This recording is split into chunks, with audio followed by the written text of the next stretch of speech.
De l'art, un mot, un face-à-face. Cartel. Dans Cartel, tout au long de la saison 2, nous essayons de comprendre les liens qui existent entre culture savante et culture populaire.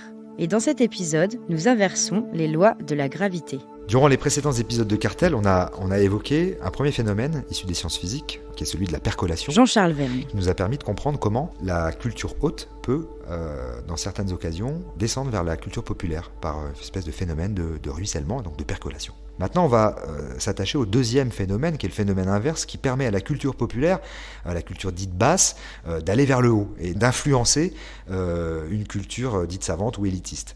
Et ce deuxième phénomène, également emprunté aux sciences physiques, c'est celui de la capillarité.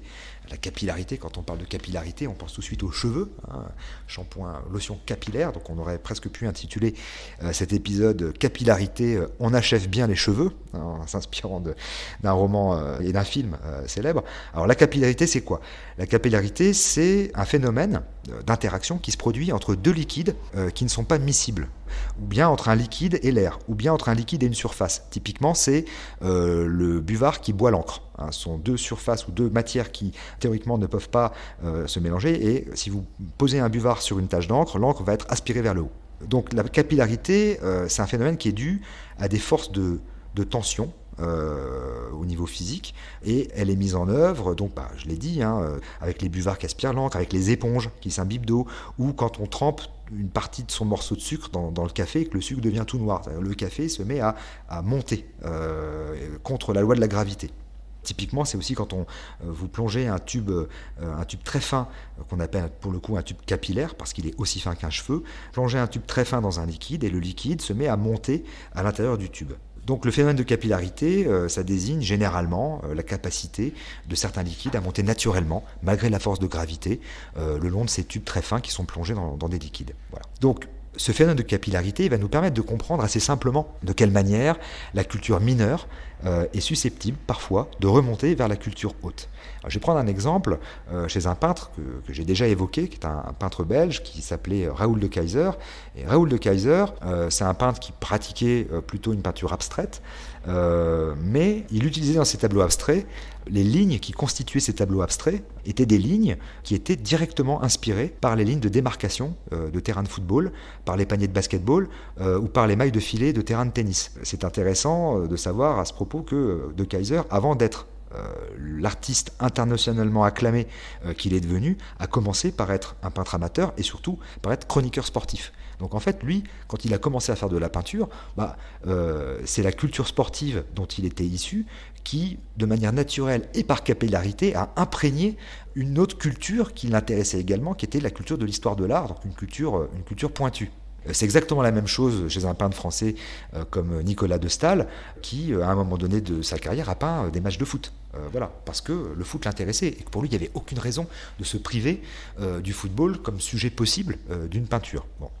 Il y a d'autres exemples. Il y a un autre peintre qui est un peintre allemand, immense peintre allemand, qui s'appelle Albert Hollen, qui est un peintre âgé d'une soixantaine d'années. C'est sans doute un des peintres majeurs de notre époque.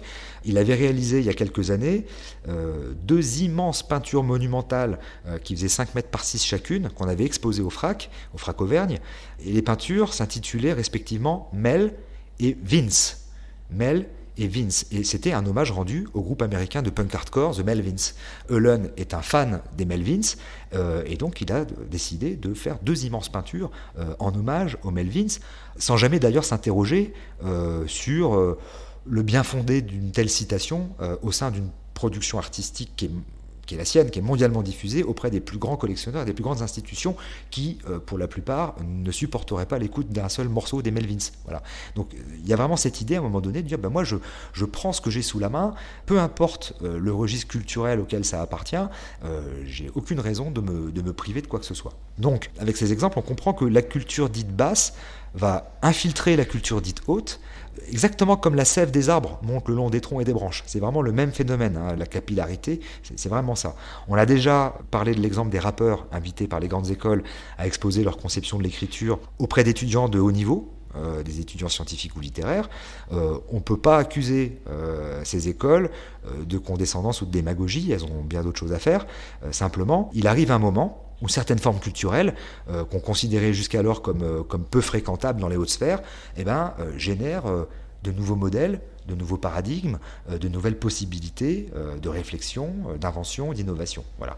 Donc, refuser par exemple la révolution culturelle du rap et de la syntaxe du rap serait sans doute une erreur. Puis d'ailleurs, même si on va aller un peu plus loin, il suffit d'interroger n'importe quel directeur de scène de musique actuelle pour comprendre que les programmations des scènes de musique actuelles en France et ailleurs sont désormais majoritairement axées vers le rap et le hip-hop, et que les instruments électriques du rock, c'est-à-dire la guitare, la basse et la batterie, sont en passe de devenir mineurs face à l'emploi du sample et de la musique assistée par ordinateur. Donc de toute façon, qu'on le veuille ou non, la culture de la musique électronique, électro, hip-hop et rap, elle est en train de devenir majeure. Elle est peut-être mineure pour une certaine génération d'auditeurs, mais elle est incontestablement majeure pour la génération suivante qui n'écoute quasiment plus de musique faite à partir de vrais instruments. Voilà. Je crois qu'il faut un peu de lucidité là-dessus et on est obligé de le prendre en compte. Quelques exemples, moi il y a un truc que j'aime bien, c'est un groupe de post-punk anglais qui s'appelle Sleaford Mods. Quand vous allez voir un concert de Sleaford Mods, qu'est-ce que vous voyez sur scène ? Vous voyez deux types. Il y en a un qui est devant un ordinateur et qui finalement se contente de lancer des boucles qu'il a préparées au préalable, donc il ne fait rien sur scène. Et puis le deuxième, c'est le chanteur. Et le chanteur, qui s'appelle Jason Williamson, lui, il a un phrasé qui est très proche à la fois du rap, mais aussi du Sprechgesang dont j'ai déjà parlé, qui est ce phrasé inventé par Schoenberg en 1912. Donc on est entre le punk, entre le rap, on ne sait plus trop où on est, mais quoi qu'il en soit, il n'y a pas d'instrument sur scène.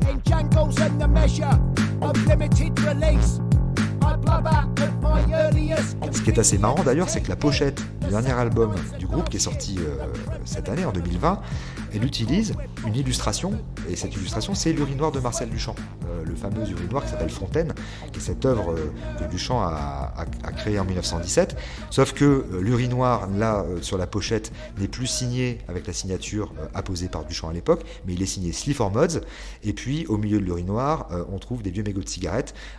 C'est une espèce de coup de pied ironique dans la fourmilière de la culture haute, adressé par un groupe qui est un groupe de post-punk. Voilà. Autre exemple, qui est peut-être un exemple encore plus populaire, bien plus populaire d'ailleurs, c'est celui d'Eddie de Pretto. Eddie de Pretto, il arrive sur scène, il est seul avec son iPhone.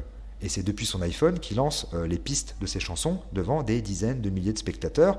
Donc là, on voit très bien que quelque chose est en train de se passer et on est obligé de le prendre en compte. Tous les exemples que j'ai donnés sont des exemples qui illustrent comment, à un moment donné, ce phénomène de capillarité permet à une culture populaire de remonter vers le haut. Cartel. C'est un peu le phénomène des saumons. Par Jean-Charles Verne. Qui remonte à contre-courant les rivières à chaque saison. Voilà.